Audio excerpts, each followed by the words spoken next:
My name's Pat Culham, and in 2013 I was diagnosed with breast cancer.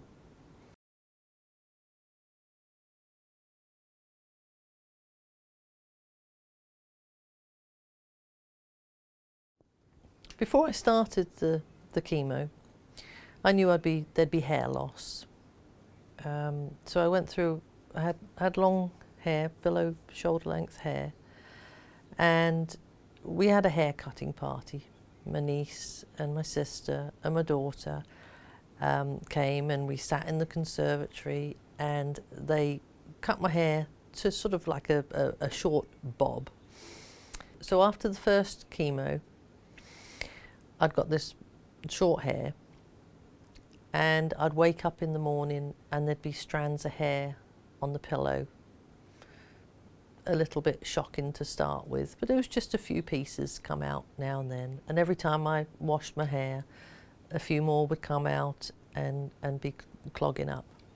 After the second chemo, it was coming out in handfuls. I couldn't brush it without just great big clumps coming out, again in the shower, and again I'd wake up in the morning and my pillow would be just absolutely covered with hair. So we had another cutting party or session where my daughter and I just took handfuls of what was left and just cut it really short, just stubble. And then it wasn't long, a week or so after that it was just all coming out anyway. And I think by Christmas time, by the end of the third chemo, it was totally smooth. But it's not just the hair on your head, it's every hair in your body, everywhere. Great, no hair on your legs, no shaving.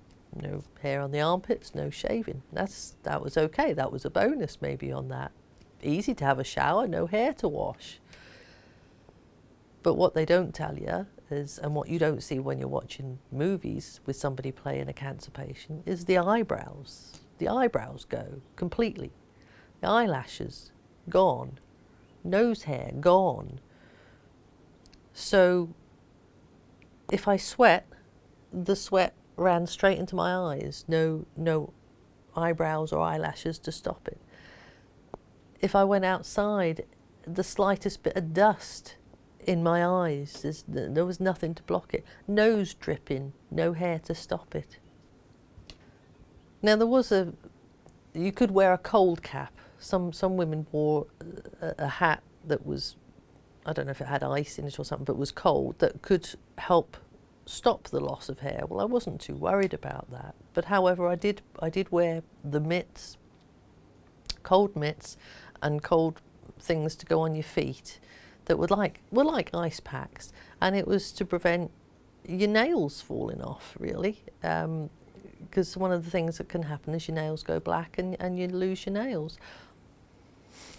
So apart from the physical loss of the hair, the emotional and psychological loss, I suppose, it didn't affect me like I thought it would. It was inconvenient because of the problems, like I said, with the dust and so on. But I still felt the same person inside. It wasn't until I saw myself in a mirror that it was a shock, that it was a brutal shock. It was like, oh my gosh, look how I look.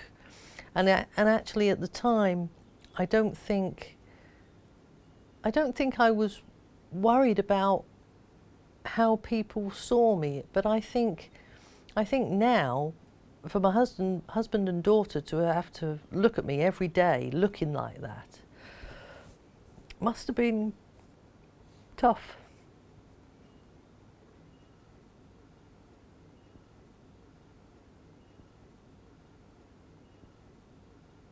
Okay. But it was life-changing. There's life before cancer and there's life after, and you're never the same. There's probably not a day that goes by where I don't think that it could come back. I feel my mortality